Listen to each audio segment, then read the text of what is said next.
Welcome to the Happiness Channel, where we work on our joy and happiness every day and live and manifest that joy in our lives.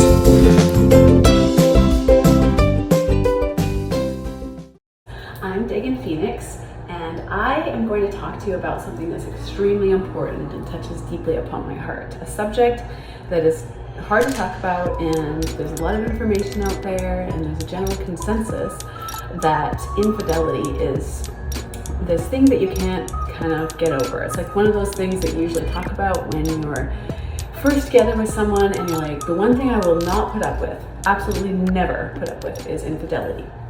Now, I actually experienced this myself when I was a newly married woman, a second marriage.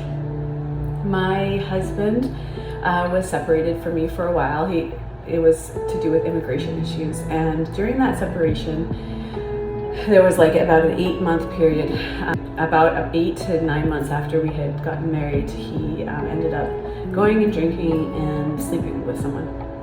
And it broke my heart like crazy. I was like madly in love with him. I felt that our match was kind of like made in heaven. We were like this special couple, and we had like a special relationship and an amazing marriage.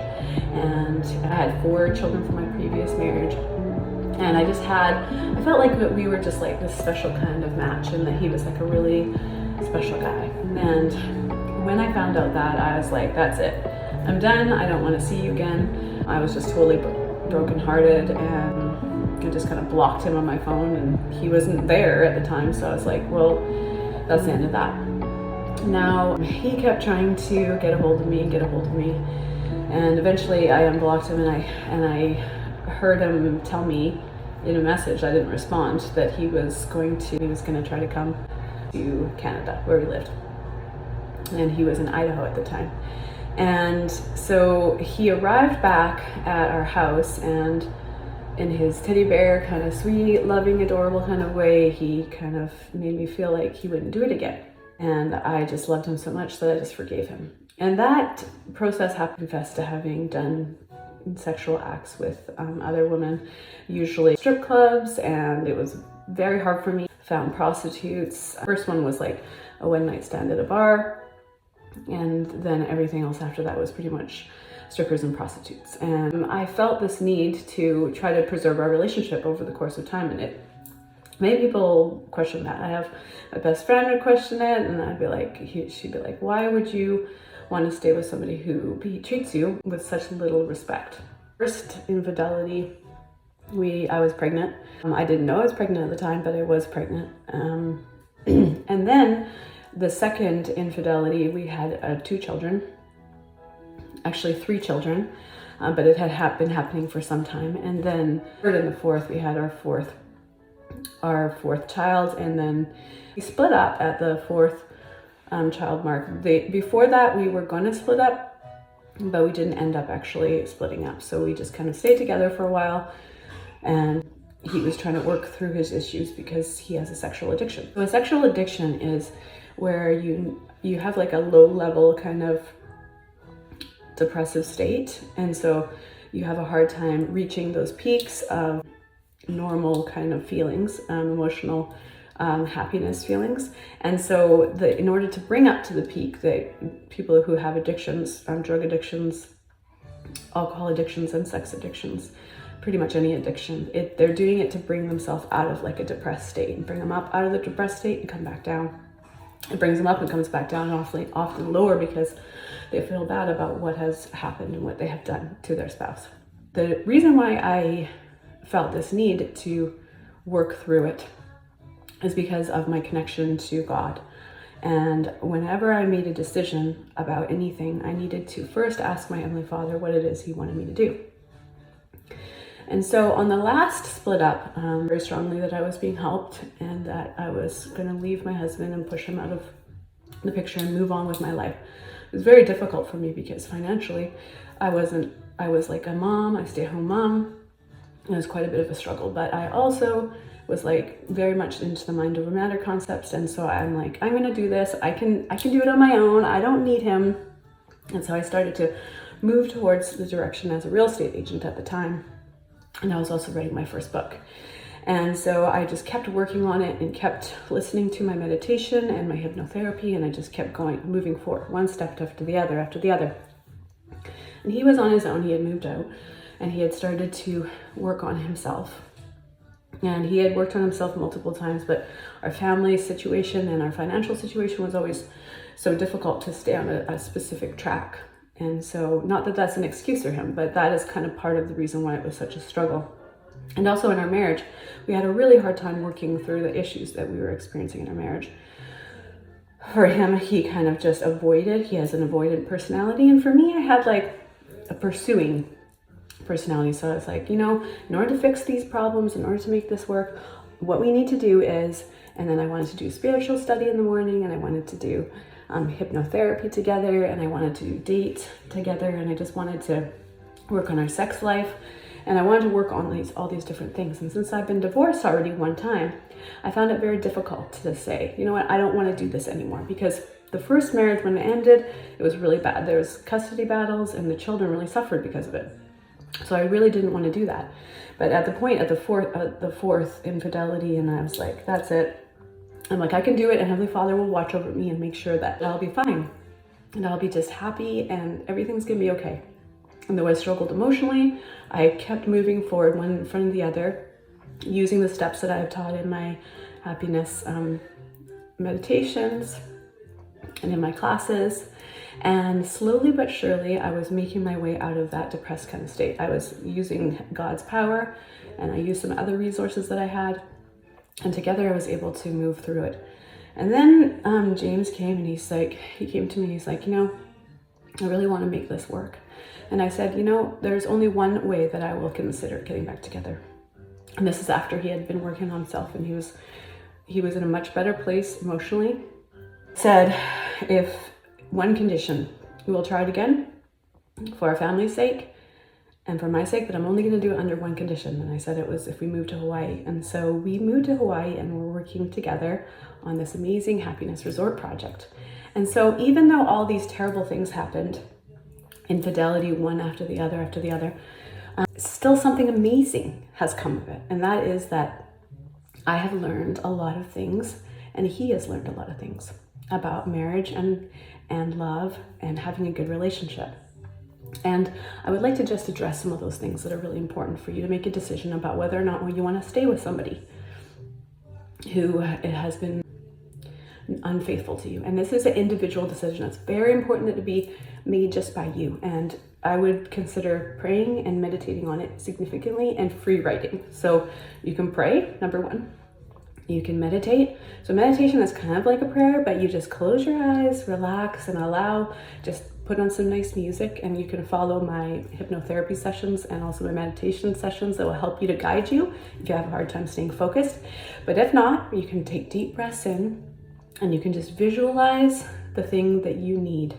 So if you need God to be standing in front of you, you visualize him in front of you, and you ask him to come and be with you and sit with you. And you imagine him with you, and you can feel his presence radiating off of him and radiating into you.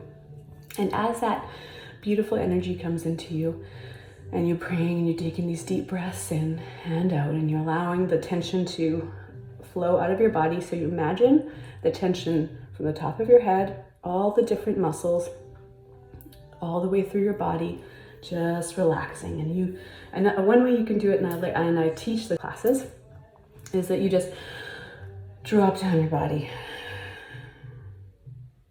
and you just, like a wave goes through your body, and you just let all the muscles relax. And when you do that, you imagine that God is with you, or maybe if you don't want to do that, you can imagine somebody who's passed away, or an angel guide coming to see you. And at that point, you ask them, what should I do? And then you might hear an answer during the time that you're in your hypnotherapy sessions, or in your self-hypnosis. This is self-hypnosis. You might actually get an answer at that point, but you may have to wait. And so you may have to wait a little bit of time. But then one of the most powerful methods that I have seen happen is that you can go ahead and get your journal, and I would get a very special journal. I would purchase one right away. And in that journal, you can free write for 10 minutes after you are done your hypnotherapy session. This is your self-hypnosis session, or one of my guided ones. And you write down for 10 minutes just what the answer is. What do you want me to do? God, Heavenly Father, Heavenly Mother, whoever it is that you connect with the most. And what would you like me to do? And then you start writing for 10 minutes and you will get your answer on that paper. And then you can confirm the answer with another prayer. Do multiple prayers and multiple meditations and hypnotherapy sessions together. Even with the person who's been faithful to you, you can do it together as well. When it's all said and done, if you have children in this relationship or assets, it's kind of a group decision, you know? And so you do those things together, you write down your answer, and you will receive your answer. Another thing that is very important for you to recognize is that even if you're an amazing woman or man, you have your own personal flaws that you take with you to the table. So for me, it's very much like, let's get this done, work harder and faster. And sometimes I would be critical about it. Like, you would take too long to the bathroom, you'd take too long everywhere we go. Like, can't we just go hiking? Can't we just move forward? Can't we just move to the next step? Can't you just do some spiritual practice with me? And that was really a struggle for me, because it was very hard to get him to do it or to initiate it. And it was always me doing it, and I always felt like I was pushing and pushing and pushing. Now, there's no one clear answer. There's no one clear right or wrong. But you need to know that those personal flaws, if you work on those flaws on yourself and are willing to make those sacrifices, it's going to do you good anyways. So say you were to stay together and you decided that you're going to work on your personal issues. So that would be like, for me, that is to love him unconditionally. So instead of putting up my walls, because I put up walls because I have felt so much pain in the past, and I've been able to let go of the pain. I've been able to heal from the pain and used God's healing light to heal me from that pain and to feel happiness. Anyways, it's not the end of the world. It feels like it is, but it isn't. And so I'd heal. I'd use those God's help to heal. And then I decided that I was going to be happy and I was going to happen on its own. It was a decision I was going to make. And so you can make that decision to be happy. And so that means that if he doesn't want to go to the gym with you, if he doesn't want to go on a date with you, he doesn't initiate the things that you want him to initiate, it's okay. It's okay. You don't have to have it. You can move forward and love unconditionally. And so that's what I have learned and I'm learning to do. And as I do that, I'm improving myself as well as improving our marriage. And even though sometimes it has felt like a one-sided endeavor, I know that my husband works really hard to try to connect emotionally, and that he has his own insecurities that he has, and he has a hard time initiating sex, and he has a hard time communicating what he feels and what he thinks, because he's a lot like a lot of other men who just sometimes struggle to communicate. And so I reach out to him and I give him love, and I try really hard. It's hard for me because it doesn't come naturally. My mom came from an abusive home, and she struggled quite a bit with self-love. And so she kind of taught me that. And so this love that I can reach out, I can give love, even though it doesn't come naturally to me. And of course, love comes naturally to me, but it doesn't come naturally to me when somebody is behaving in a certain way. And so I can love unconditionally. And as I love unconditionally, my husband gives back love to me. And together, even though we still experience arguments and disagreements about things, and those are healthy, by the way, we are growing. We're growing together. And so it may be worth fighting for your relationship, even though you've been cheated on. And so I just wanted to give you one of my hypnotherapy sessions. I'm just about to start that. I just wanted to say thank you for watching this video, and I really hope that you will be successful in making your decision about whether to stay with your spouse after infidelity or any issues that you're having. And I really would like you to remember that unconditional love, even though our society does not teach that, is extremely important, and it will really save you, yourself, even if you do end up splitting up eventually, it will give you those gifts of knowledge of how to be an unconditionally loving person to yourself and to your spouse and to others. All right, I'll start that session now. Now take a deep cleansing breath in, all the way in. Fill your lungs completely with oxygen. Now imagine your body relaxing from the top of your head all the way through your body into the tips of your toes, fingers. Feeling a wave of relaxation go through your body as you breathe in, and allow all the tension to leave your body as you breathe out. One more time, in. Energizing, and out, all tension leaving your body. Now I want you to see yourself in your garden. This is a special healing garden that you go to whenever you need clarity. And this garden can be around the beach, maybe beside the beach. It could be at the top of a mountain. It could be in Thailand, it could be in Fiji, it could be wherever you want it to be. And all your favorite flowers and birds and butterflies are surrounding and in this garden. And you walk through your garden, smiling, relaxing. As you walk through the garden, you feel this incredible wave of joy and happiness come over you. And you see a super comfortable chair in front of you and feel drawn to it. And as you walk towards it, you become more and more relaxed with every step. And you sit down in the chair and you lean back in the chair, and it's soft and comfortable, cushiony. And you relax even deeper, twice as deep as before.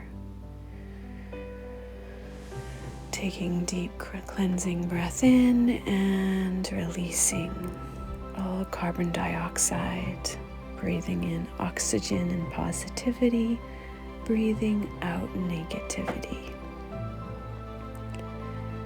Now in front of you, you see your angel guide appear to you. This could be your heavenly Father, your heavenly Mother. It could be whoever you perceive to be your guide. And you ask, and it is given here. Now take this moment to ask the question that you've been needing to ask. And expect to receive an answer.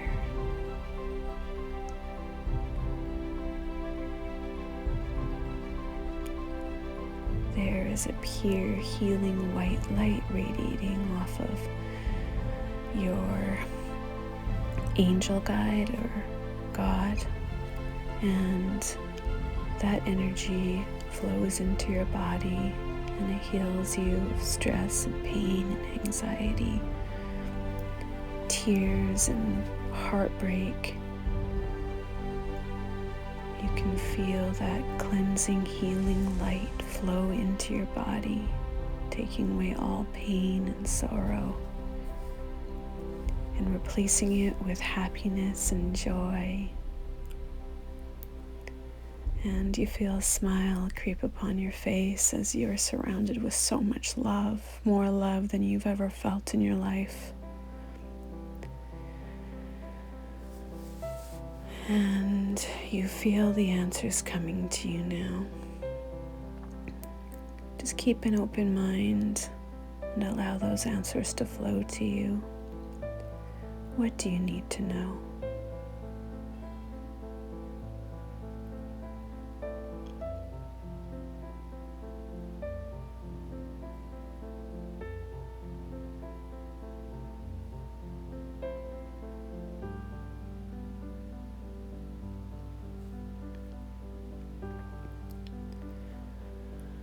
Now thank your Heavenly Father, Heavenly Mother, your angel guide now for the clarity and help that you've received And I want you to feel the energy coming back into your body, feeling your fingers and toes, feeling all the happiness and joy flowing through your body and the healing. And if you can't feel the healing immediately, have faith, because it will come. And you see yourself standing up in your garden, and you look out across the landscape. Perhaps there's a beach, perhaps there's beautiful birds and butterflies, and you can hear the sound of the birds and the trees, and you feel so much happiness in your body, and you know that everything's going to be okay, and that no matter what decision you make about your future now, it will be the right decision, and you have clarity and complete comfort and peace. And now I would like you to come back to the room and spend 10 minutes with your journal free writing. Do not skip this part. Expect to receive an answer. Push all negative thoughts out of your mind. Allow the healing to replace the feelings of anxiety. And just let yourself receive the clarity now. Go ahead and spend those 10 minutes free writing, and I hope to see you again, and to one day perhaps see you at the Happiness Resort in Hawaii.